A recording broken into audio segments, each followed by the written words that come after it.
സമകാലിക ലോകം കണ്ട അപൂർവ യുവജന പ്രക്ഷോഭത്തിനൊടുവിൽ നേപ്പാൾ സർക്കാർ താഴെ വീണു.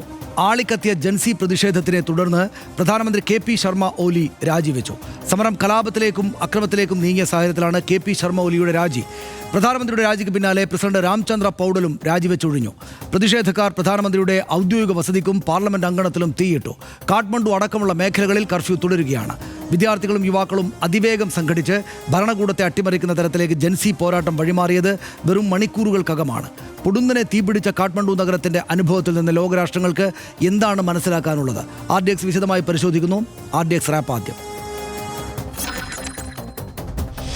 സാമൂഹിക മാധ്യമ സ്വാതന്ത്ര്യത്തിന് മേൽ വിലക്കേർപ്പെടുത്തിയതിനെതിരായ പ്രക്ഷോഭത്തിലാണ് നേപ്പാൾ കത്തിയത്. പ്രതിഷേധത്തെ തുടർന്ന് സോഷ്യൽ മീഡിയ ആപ്പുകളുടെ വിലക്ക് നീക്കിയെങ്കിലും പ്രക്ഷോഭം ശമിച്ചില്ല. പ്രധാനമന്ത്രി KP ശർമ്മ ഓലി രാജിവെക്കും വരെ പ്രതിഷേധമെന്ന നിലപാടിലായിരുന്നു പ്രക്ഷോഭകർ. ഒടുവിൽ ആ പതനം സംഭവിച്ചു. പ്രധാനമന്ത്രി സ്ഥാനം രാജിവെച്ച KP ശർമ്മ ഓലി സൈന്യത്തിന്റെ പ്രത്യേക ഹെലികോപ്റ്ററിൽ രാജ്യം വിട്ടു. ഏത് നിമിഷവും ആക്രമിക്കപ്പെടുമെന്ന ഘട്ടത്തിലായിരുന്നു ഒളിച്ചോട്ടം. അദ്ദേഹം ദുബൈയിൽ രാഷ്ട്രീയാഭയം തേടിയേക്കുമെന്ന റിപ്പോർട്ടുകളുണ്ട്. മന്ത്രിമാർക്കും മുൻ മന്ത്രിമാർക്കും നേരെയെല്ലാം പ്രക്ഷോഭകാരികളുടെ ആക്രമണമുണ്ടായി. പ്രധാനമന്ത്രിയുടെ ഔദ്യോഗിക വസതിക്ക് തീയിട്ടു. മന്ത്രിമാരുടെ വീടുകൾ ആക്രമിച്ചു. പ്രക്ഷോഭം കനത്തതോടെ നേപ്പാളിലെ ത്രിഭുവൻ വിമാനത്താവളം അടച്ചു. മന്ത്രിമാരെ ഔദ്യോഗിക വസതികളിൽ നിന്ന് സൈനിക ഹെലികോപ്റ്ററുകളിൽ സുരക്ഷിത ഇടങ്ങളിലേക്ക് മാറ്റി. സംഘർഷത്തിൽ ആകെ 20 പേർ മരിച്ചു. 400-ലധികം പേർക്ക് പരിക്കേറ്റു. പ്രക്ഷോഭത്തെക്കുറിച്ച് അന്വേഷിച്ച് 15 ദിവസത്തിനകം റിപ്പോർട്ട് സമർപ്പിക്കാൻ പ്രത്യേക സമിതിയെ സർക്കാർ നിയമിച്ചിട്ടുണ്ട്.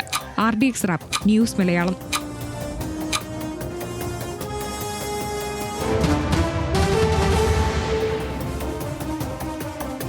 ഡാറ്റാ ഷീറ്റിൽ മറ്റ് വിശദാംശങ്ങൾ പരിശോധിക്കാം. ജൻസി ഇറങ്ങുകയും സർക്കാർ വീഴുകയുമാണ് ഉണ്ടായത്. സാമൂഹിക മാധ്യമ നിരോധനത്തിനെതിരായ ജൻസി പ്രക്ഷോഭത്തിലാണ് നേപ്പാൾ സർക്കാർ വിറച്ച് താഴെ വീണത്.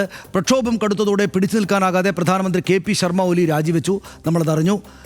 ഭരണഘടനാപരമായ പരിഹാരം കാണാനാണ് രാജിയെന്ന് KP ശർമ്മ ഓലി രാജിക്ക് ശേഷം പറഞ്ഞു. സ്ഥാനമൊഴിയാൻ സൈനിക മേധാവി ശർമ്മ ഓലിയോട് നിർദ്ദേശിച്ചതായും റിപ്പോർട്ടുകളുണ്ട്. മന്ത്രിമാരെ ലക്ഷ്യമിട്ട് പ്രക്ഷോഭകാരികൾ ഇറങ്ങിയതോടെ KP ശർമ്മ ഓലി രാജ്യം വിടുകയും ചെയ്തിട്ടുണ്ട്. ഇപ്പോൾ എവിടെയാണ് അദ്ദേഹം ഉള്ളതെന്ന് അറിയില്ല ആർക്കും. സൈന്യത്തിൻ്റെ പ്രത്യേക ഹെലികോപ്റ്ററിലാണ് നേപ്പാളിൽ നിന്ന് രക്ഷപ്പെട്ടത് എന്ന് നമുക്ക് പക്ഷേ അറിയാം. വിലക്ക് നീക്കിയിട്ടും പ്രക്ഷോഭകാരികളെ നിയന്ത്രിക്കാൻ പോലീസിനായില്ല എന്നതാണ് അവിടുത്തെ സ്ഥിതി. പ്രധാനമന്ത്രിയുടെയും പ്രസിഡന്റിൻ്റെയും വീടുകളടക്കം അഗ്നിക്കിരയാക്കുകയായിരുന്നു. പാർലമെന്റ് മന്ദിരം, മന്ത്രിമാരുടെയും നേതാക്കളുടെയും വീടുകൾ തകർക്കാൻ ശ്രമം എന്ന് നമ്മൾ കണ്ടു. മുൻ പ്രധാനമന്ത്രി ഷേർ ബഹാദൂർ ദേവൂബിയെയും ഭാര്യയെയും പ്രതിഷേധക്കാർ ആക്രമിച്ചിട്ടുണ്ട്.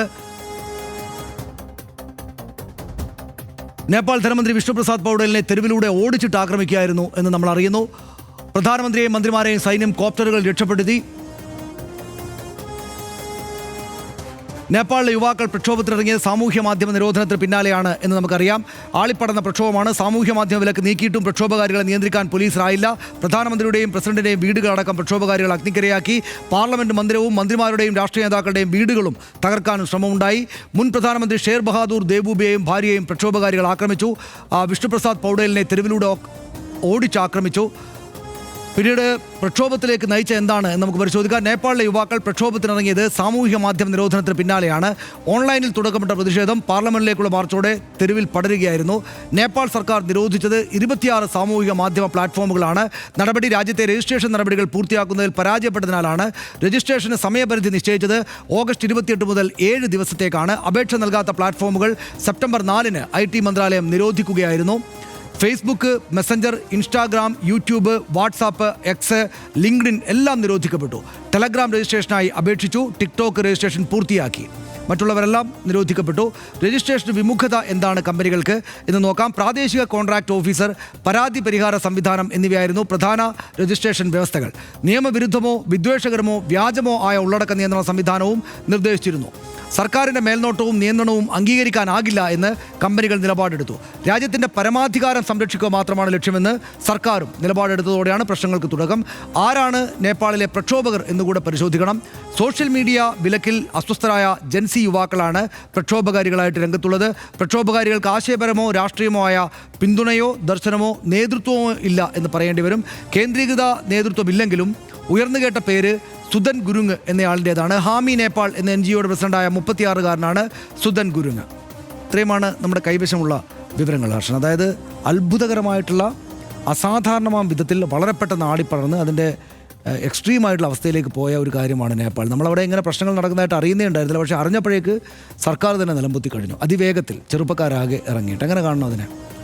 അതായത് 2008 ഈ രാജഭരണം മാറിയിട്ട് സമ്പൂർണ്ണമായും രാജഭരണം മാറി ജനാധിപത്യത്തിലേക്ക് രാജ്യം വരുന്നു. പക്ഷേ അവിടെ ബാധിച്ച പ്രധാനപ്പെട്ട പ്രശ്നം അസ്ഥിരതയായിരുന്നു. കാരണം ഈ 10-17 വർഷത്തിനിടയ്ക്ക് 13 സർക്കാരുകളാണ് മാറിയത്. അവിടെ ഒരു സർക്കാർ ഉറച്ചു നിൽക്കുന്ന ഒരു സാഹചര്യം ഒരിക്കലും ഉണ്ടായില്ല. ഏതെങ്കിലും ഒരു പാർട്ടിക്ക് ഒറ്റയ്ക്ക് സമ്പൂർണ്ണമായി ഭരിക്കാൻ തക്കവണ്ണമുള്ള ഭൂരിപക്ഷത്തിലേക്ക് വന്നില്ല. പ്രധാനമായും 3 പാർട്ടികളാണ് അവിടെ ഭരണത്തിലേക്ക് എത്തുക. അതിൽ ഈ പറയുന്ന മാവോയിസ്റ്റുകളുടെ പഴയ മാവോയിസ്റ്റുകളുടെ പാർട്ടിയുണ്ട്, പിന്നെ കമ്മ്യൂണിസ്റ്റ് പാർട്ടി ഓഫ് നേപ്പാളുണ്ട്, പിന്നെ നേപ്പാളി കോൺഗ്രസ് പാർട്ടിയുണ്ട്. ഈ 3 പാർട്ടികൾ ഇവർ തമ്മിൽ ഏതാണ്ട് ഒരു ധാരണയുടെ അടിസ്ഥാനത്തിൽ നടക്കുന്ന ഒരു മുന്നണി ഭരണം എന്നതിനപ്പുറത്തേക്ക് ശക്തമായൊരു, ഇപ്പോൾ പഴയ പ്രചണ്ഡയാണ് പ്രതിപക്ഷ നേതാവ്, പക്ഷേ അവരൊന്നും ശക്തമായ ഒരു പ്രതിപക്ഷമായി 2022 അദ്ദേഹം പ്രധാനമന്ത്രിയായിരുന്നു എന്ന് ഓർക്കണം. കാരണം ഇങ്ങനെ പെട്ടെന്ന് നോക്കി നിൽക്കുമ്പം വലിയ മാറ്റങ്ങൾ അവിടെ സർക്കാരുകളിൽ സംഭവിക്കുന്നു എന്നുള്ളതായിരുന്നു അവിടുത്തെ പ്രശ്നം. നമ്മൾ കണക്കുകൾ സ്റ്റാറ്റിസ്റ്റിക്സ് എടുത്ത് പരിശോധിച്ചാൽ ഈ പ്രക്ഷോഭത്തെ നമ്മൾ കുറച്ച് കൗതുകത്തോടെ നിരീക്ഷിക്കേണ്ട ഒരു സംഗതിയാണ്. കാരണം സ്കൂൾ യൂണിഫോം ഇട്ട കുട്ടികളാണ് പ്രക്ഷോഭത്തിൻ്റെ മുൻനിരയിൽ നിന്നത്, സ്കൂൾ ബാഗുകളുമൊക്കെയായി. നേരത്തെ പറഞ്ഞ ഈ ഹാമി നേപ്പാളിൻ്റെ നേതാവുണ്ടല്ലോ, ഗുരുങ്, അദ്ദേഹമാണ് എങ്ങനെയാണ് നിങ്ങൾ പ്രക്ഷോഭം നടത്തേണ്ടത് എന്നത് സംബന്ധിച്ചുള്ള ഒരു ആഹ്വാനം കൊടുക്കുന്നത്. അതായത് ഈ സ്കൂൾ ബാഗുകളുമൊക്കെയായി യൂണിഫോം ഇട്ട് തന്നെ നിങ്ങളൊരു പ്രക്ഷോഭത്തിന് ഇറങ്ങണം എന്നുള്ളത് 100%. അപ്പോൾ ഈ ജെൻസി പ്രക്ഷോഭം എന്ന് പറയുമ്പോൾ നേരത്തെ ഇന്തോനേഷ്യയിൽ നടന്ന പ്രക്ഷോഭത്തിലെ ചില ചിഹ്നങ്ങളും അടയാളങ്ങളും കൊടിയുമൊക്കെ ഇവിടെയും ഉപയോഗിക്കപ്പെട്ടിട്ടുണ്ട്. അപ്പോൾ അതുകൊണ്ട് ഇത് ജെൻസി പ്രക്ഷോഭം ഇന്തോനേഷ്യയിൽ ഇതുപോലെ ഇവിടെയും എന്ന മട്ടിൽ വേണമെങ്കിൽ വ്യാഖ്യാനിക്കാം. പക്ഷേ അവിടെ ഈ നിലയ്ക്ക് സർക്കാരിനെ അട്ടിമറിക്കുന്ന തരത്തിലേക്ക് പോയില്ലെങ്കിൽ ഇവിടെ സർക്കാർ തന്നെ ഇടിഞ്ഞു വീഴുന്ന ഒരു തരത്തിലേക്ക് ഈ പ്രക്ഷോഭം മാറി. ഈ പ്രക്ഷോഭം കൊണ്ടും അവിടെ സ്ഥിരതയുള്ള ഒരു ഭരണത്തിലേക്കൊക്കെ കാര്യങ്ങൾ മാറുമോ എന്ന കാര്യത്തിൽ എനിക്കിപ്പോഴും സംശയമുണ്ട്. കാരണം കടുത്ത രാഷ്ട്രീയവാദിയാണ് ഇപ്പോഴത്തെ, അതായത് അരാഷ്ട്രീയത പറഞ്ഞ് നേതാവായ ഒരു റാപ്പറാണ് ഇപ്പോഴത്തെ ഇവിടുത്തെ കാഠ്മണ്ഡുവിൻ്റെ മേയർ. അദ്ദേഹത്തെ പ്രസിഡന്റ് ആക്കാനുള്ള ആലോചനയാണ് ഇപ്പോൾ നടക്കുന്നത്. പിന്നെ ഇതിൽ പല ഗൂഢാലോചനാ സിദ്ധാന്തങ്ങളും ഇപ്പോൾ തന്നെ പറഞ്ഞു തുടങ്ങിയിരിക്കുന്നു. ഒന്ന് CIA ഇടപെടൽ ഉണ്ടാവാം ഇതിൽ എന്നുള്ളത്. പല രാജ്യങ്ങളുടെയും ആ നിലയ്ക്കുള്ള ഇടപെടലിനെ കുറിച്ച് ചർച്ച ചെയ്യുന്നുണ്ട്. ഇപ്പോഴത്തെ ഭരണകൂടം എന്ന് പറയുന്നത് ഇന്ത്യ വിരുദ്ധരായിരുന്നു, അത് മറ്റൊരു തരത്തിൽ ഒരു ചർച്ച നടക്കുന്നുണ്ട്.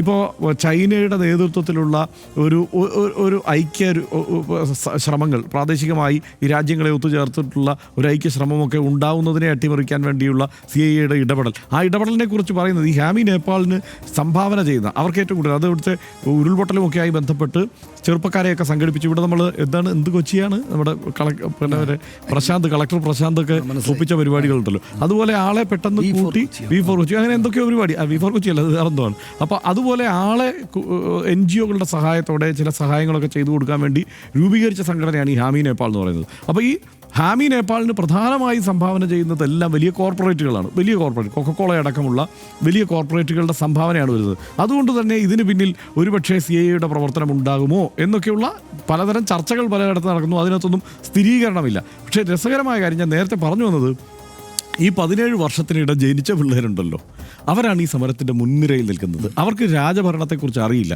അതുകൊണ്ട് തന്നെ ഇപ്പോൾ ഈ പ്രക്ഷോഭത്തിന് ഇറങ്ങി തിരിച്ചിരിക്കുന്നവരിൽ ഈ പ്രോ മൊണാർക്കി വാദികളുണ്ടല്ലോ, അതായത് പഴയ രാജഭരണം തന്നെ വേണം, അവിടെ പഴയ പോലൊരു ഹിന്ദുരാഷ്ട്രം സ്ഥാപിക്കണം എന്നൊക്കെ ആവശ്യപ്പെട്ട് വരുന്ന ആളുകളും ആ പാർട്ടികളും തന്നെ ഇവർക്ക് പിന്തുണയുമായി ഇപ്പോൾ രംഗത്തിറങ്ങിയിട്ടുണ്ട്. അപ്പോൾ എന്താണ് ഇനി അങ്ങോട്ട് സംഭവിക്കുക എന്നുള്ളത് നമ്മൾ കാത്തിരുന്നതാണ്. അപ്പോൾ ഇവർക്ക് അതിനകത്ത് ഇവർ മുന്നോട്ട് വയ്ക്കുന്ന മുദ്രാവാക്യങ്ങളിലൊരു പ്രശ്നമുള്ളത് എന്താണെന്നറിയോ? അഴിമതി, തൊഴിലില്ലായ്മ, ഇതൊക്കെയാണ് മുന്നോട്ട് വയ്ക്കുന്ന മുദ്രാവാക്യം. ശരി, ഈ 2008 മുമ്പ് എന്തായിരുന്നു നേപ്പാളിലെ അവസ്ഥ? അതുകൂടെ ആലോചിക്കണമല്ലോ. നമ്മൾ ഏത് ഡാറ്റ എടുത്ത് പരിശോധിച്ചാലും 2008 വലിയ മാറ്റം സംഭവിച്ചിരിക്കും. അന്ന് ശരിയാണ്, അഴിമതി എന്ന് പറയുന്നത് ഏതാണ്ട് രാജകുടുംബത്തെ കേന്ദ്രീകരിച്ച് തന്നെയാണ് സമ്പൂർണ്ണമായി നിന്നത്.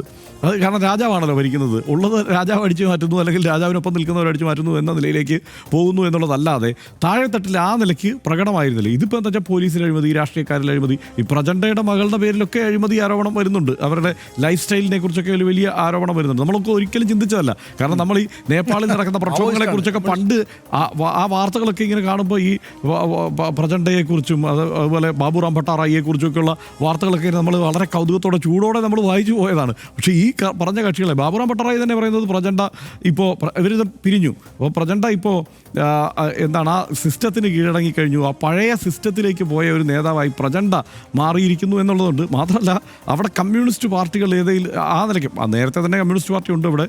പക്ഷേ ഈ മാവോയിസ്റ്റുകൾ കൂടി ജനാധിപത്യ സംവിധാനത്തിലേക്ക് വന്നതോടെ അവർ ആയുധം ഉപേക്ഷിച്ച് ആ നിലയ്ക്ക് വന്നതോടെ ആ നിലയ്ക്കുള്ള ചില പ്രതീക്ഷകളുണ്ടായിരുന്നു. പക്ഷേ അവിടുത്തെ കാര്യം ഇവിടുത്തെ കേരള കോൺഗ്രസ് പോലെയാണ് അവിടുത്തെ കമ്മ്യൂണിസ്റ്റ് പാർട്ടികൾ. 19 പാർട്ടിയുണ്ട്, 19 പാർട്ടി ഇപ്പോൾ കമ്മ്യൂണിസ്റ്റ് പാർട്ടികളുണ്ട്. അപ്പോൾ അതാണ് അവിടുത്തെ നേപ്പാളിലെ അവസ്ഥ.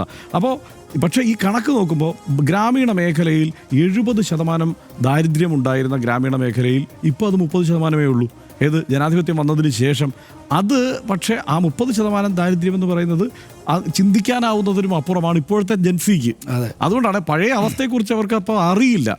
അതിൻ്റെ തൊഴിലില്ലായ്മ പണ്ടുണ്ടായിരുന്നതിനേക്കാൾ എത്രയോ മെച്ചമാണ് ഇപ്പോഴത്തെ തൊഴിലില്ലായ്മ നിരക്ക് നേപ്പാളിലെ. പക്ഷേ ഈ തലമുറയെ സംബന്ധിച്ചിടത്തോളം അതല്ല അവരുടെ പ്രശ്നം. അപ്പോൾ അങ്ങനെ ഇരിക്കുമ്പോഴാണ് ഇത് നിരോധിക്കുന്നത്. നിരോധിക്കുന്ന കാരണങ്ങൾ യഥാർത്ഥത്തിൽ നമ്മൾ പരിശോധിച്ചാൽ ഒരു ഭരണകൂടം അങ്ങനെയൊക്കെ ചിലപ്പോൾ ഇടപെട്ടേക്കും. കാരണം ആ രാജ്യത്തിൻ്റെ താല്പര്യങ്ങൾക്ക് വിരുദ്ധമായിട്ടുള്ള സംഗതികളൊക്കെ വരുന്നു. അതുകൊണ്ട് ചോദിക്കാനും പറയാനും ഒരാൾ വേണം ഇവിടെ. നിങ്ങൾ രജിസ്ട്രേഷൻ ഉറപ്പായിട്ടും ഉണ്ടാവണം രാജ്യത്ത്, നിങ്ങളുടെ ഓഫീസ് ഇവിടെ തുറക്കണം. ഈ ആവശ്യം പറഞ്ഞത് അത് പറഞ്ഞതാരാണ്? സർക്കാരും അല്ല, കോടതിയാണ് പറഞ്ഞത്. അപ്പോൾ കോടതി പറഞ്ഞത് നടപ്പാക്കാൻ ശ്രമിച്ച സർക്കാരാണ് ഇപ്പോൾ പുകിലിൽ ചെന്ന് പെട്ടിരിക്കുന്നത്. അതാണ് ഇതിപ്പോൾ ഒരു കാര്യമുണ്ട്. അതായത് സോഷ്യൽ മീഡിയ ബാനിനെതിരെയാണ് ഈ പ്രൊട്ടസ്റ്റ് ആകെ ഉണ്ടായിരിക്കുന്നതെന്ന് പറയുമ്പോൾ അത് പാതി സത്യമേ ആവും. അതാണ് അതിൻ്റെ തുടക്കമെങ്കിലും അതിന് ഒരുപാട് കാരണങ്ങൾ ഹർഷം പറഞ്ഞതിനകത്തുണ്ട്. ഒരുപാട് കാരണങ്ങൾ. അതായത് അതിൽ ഏറ്റവും പ്രധാനപ്പെട്ട കാര്യം ഈ ചെറുപ്പക്കാരുടെ സങ്കല്പങ്ങൾക്കനുസരിച്ച് കാര്യങ്ങൾ നടക്കുന്നില്ല എന്നതാണ്. ഇത്തരം സംഭവങ്ങൾ ഏത് രാജ്യത്തുണ്ടായാലും ഏത് പ്രദേശത്തുണ്ടായാലും അതിനകത്ത് ചെറുപ്പക്കാർ ഇൻവോൾവ് ചെയ്യുന്നുണ്ടെങ്കിൽ അതിനകത്ത് അവരുടെ സങ്കല്പങ്ങൾക്കനുസരിച്ചും സ്വപ്നങ്ങൾക്കനുസരിച്ചും കാര്യങ്ങൾ മുന്നോട്ട് പോകുന്നില്ല അവിടെ എന്നൊരു കാര്യം ഉണ്ടാകും. അത് സോഷ്യൽ മീഡിയ ഇവരെല്ലാവരും ഫോണിൽ നോക്കിക്കൊണ്ടിരിക്കുക, അതങ്ങ് ബാൻ ചെയ്തുകൊണ്ട് അതിൻ്റെ അകത്തുണ്ടായ പ്രൊട്ടസ്റ്റ് ഈ ജൻസി പിള്ളേർ നടത്തുന്നതാണ് എന്ന മട്ടിൽ ന്യായീകരിച്ചാൽ അവരുടെ ദൈനംദിന ജീവിതം പോലും അതിനകത്ത് ബന്ധപ്പെട്ട എന്ന മട്ടിൽ അതിനെ അങ്ങോട്ട് ഡൈല്യൂട്ട് ചെയ്ത് കളഞ്ഞാൽ അത് ശരിയാവുന്ന കാര്യമായില്ല. അതിനകത്തൊരു പ്രധാനപ്പെട്ട കാര്യമുള്ളത് സന്ദർഭവശാൽ ഞാൻ കഴിഞ്ഞ ദിവസം വായിച്ച പുസ്തകം ഈ അരുന്ധതിയുടെ പുസ്തകത്തിനകത്ത് അവരുടെ ഓർമ്മക്കുറിപ്പ് വന്നല്ലോ, Mother Mary comes to me. അപ്പോൾ അവർ ഡൽഹിയിൽ പോയി പഠിക്കുമ്പോൾ അവർ 16-17 വയസ്സുള്ളപ്പോൾ അവിടെ ഹോസ്റ്റലിൽ താമസിക്കുമ്പോൾ അവരുടെ ആദ്യത്തെ റൂംമേറ്റ് ഒരു പെൺകുട്ടി, അവരുടെ പേര് ഹിസില യാമി എന്നാണ്, അവർ നേപ്പാൾ എന്നാണ്. ഹിസില യാമി 16-17 വയസ്സേ ഉള്ളൂ. ഹിസില യാമി വന്നിരിക്കുന്ന അവരുടെ അതിനകത്ത് തന്നെ കല്യാണം കഴിക്കാൻ മറ്റോ ചെയ്തിട്ടുണ്ട്. അവരുടെ കാമുകനൊപ്പമാണ്, എന്ന് വെച്ചാൽ അവരുടെ ബോയ് ഫ്രണ്ടിനൊപ്പമാണ്. ബോയ് ഫ്രണ്ടിൻ്റെ പേര് ബാബുറായ് ഭട്ടാറായി എന്നാണ്. ബാബുറാം ഭട്ടാറായി ഈ പറയുന്ന നമ്മുടെ അവിടുത്തെ പ്രധാനപ്പെട്ട നേതാവാണ്. അദ്ദേഹം മാത്രമല്ല, പിന്നീട് അദ്ദേഹം പ്രധാനമന്ത്രിയായി, അവിടുത്തെ പ്രധാനപ്പെട്ട ലീഡറായി. ഈ ഹിസില യാമി അദ്ദേഹത്തിൻ്റെ ഭാര്യ അവിടുത്തെ മന്ത്രിയായി, അവരുടെ മന്ത്രിസഭയിലായി. അപ്പോൾ ഈ രാജാധിപത്യം അങ്ങോട്ട് മാറിയിട്ട് ജനാധിപത്യം വന്ന് കമ്മ്യൂണിസ്റ്റ് പാർട്ടികൾ, മാർക്സിസ്റ്റ് പാർട്ടികൾ, മാവോയിസ്റ്റ് പാർട്ടികൾ തന്നെയും ജനാധിപത്യത്തിൽ ഇൻവോൾവ് ആയിട്ട്, അവർ ആയുധം താഴെ വെച്ച് ഇൻവോൾവ് ആയിട്ട് അവർ മുന്നിൽ നിന്നു. സ്വാഭാവികമായിട്ടും അവർക്ക് വലിയ ജനപിന്തുണയാണ്, നമ്മൾ അത്ഭുതപ്പെടുന്ന വിധത്തിലുള്ള ജനപിന്തുണയാണ് മാവോയിസ്റ്റ് പാർട്ടികൾക്ക് അവിടെയുള്ളത്, പ്രചണ്ഡക്കും മറ്റുമൊക്കെ.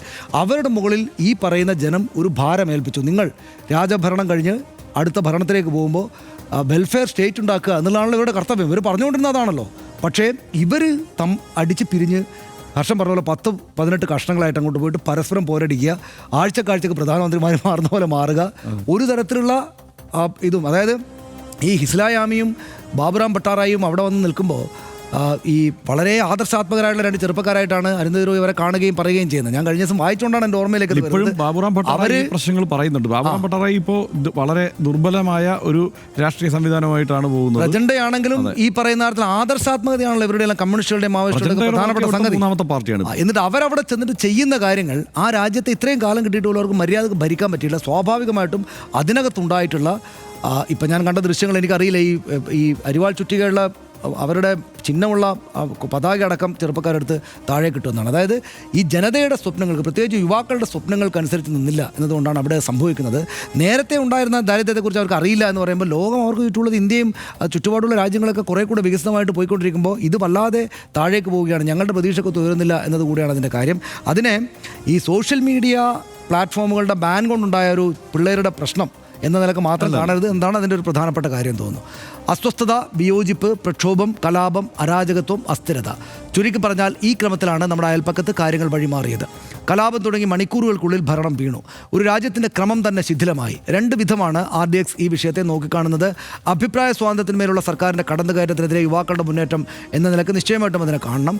യുവജനത സമരമായി മാറുന്നതിൻ്റെ, സമൂഹത്തെ ചവിട്ടിത്തിരിക്കാൻ ചെറുപ്പക്കാർ മുന്നിട്ടിറങ്ങുന്നതിൻ്റെ നല്ല വശം എന്നുകൂടെ കാണേണ്ടി വരുമെന്ന് തോന്നുന്നു. കൂടുതൽ കാര്യങ്ങൾ നമുക്ക് പിന്നീട് വിശദാംശങ്ങൾ വന്നാൽ മാത്രമേ വിശകലനം ചെയ്യാനാവുകയുള്ളൂ. എന്നാൽ രാഷ്ട്രീയമായി ഉത്തേജിതരല്ലാത്ത, ചരിത്രബോധമില്ലാത്ത അരാഷ്ട്രീയ ആൾക്കൂട്ടം കലാപമായി മാറുന്നതും നേപ്പാളിൽ നമ്മൾ കാണുന്നുണ്ട് എന്ന് പറയേണ്ടി വരും. കാലത്തിൻ്റെ ചുവരെഴുത്തുകൾ വായിക്കാതെ ഉറങ്ങുന്ന ഭരണകൂടം, കേവല ലക്ഷ്യങ്ങൾ മാത്രം മുന്നിൽ കാണുന്ന, രാഷ്ട്രീയമോ ദാർശനികമായ വകതിരിവില്ലാത്ത യുവത, ഒരു ദേശരാഷ്ട്ര സങ്കല്പത്തിന് ചെന്നെത്തി നിൽക്കാവുന്ന രാഷ്ട്രീയ ഗതികേടിൻ്റെ പരമാവധിയാണിത്. RDX ആവർത്തിക്കുന്നു, അസ്വസ്ഥരുടെ വിലാപങ്ങൾക്ക് ചെവി കൊടുത്തില്ലെങ്കിൽ വരാനിരിക്കുന്നത് വലിയ കലാപമായിരിക്കും.